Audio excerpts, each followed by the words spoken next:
Hi! We have now set up our hacking lab and we're ready to go.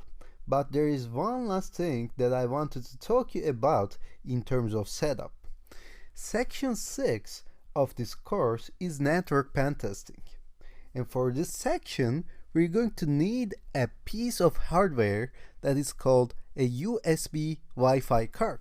It's an extra piece of equipment and you need to get it, you need to buy it if only you want to try Wi-Fi hacking, Wi-Fi password cracking exercises on your computer.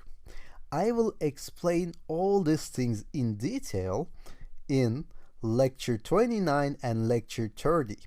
I will explain where to buy it, how to buy it, and what to look for when you try to get this equipment.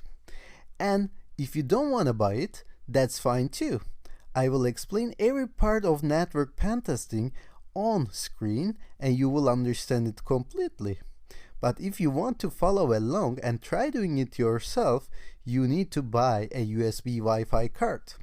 And the reason that I'm telling you this right now, some students may prefer to buy this beforehand so they will be ready when they get to the section 6. And other students may prefer to do this on time so they will deal with this problem when they go to the section 6. So if you want to get it now, just go to lecture 29 and 30 and see it for yourself. If you don't want to get it now, or if you don't want to get it all, I will explain what to do. And bear in mind that we're only going to use this equipment in section 6, section 7 and section 8. For the rest of the sections, we won't be needing this device.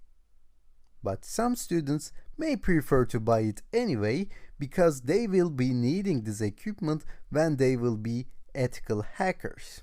And also, it only costs something like $10 or $20.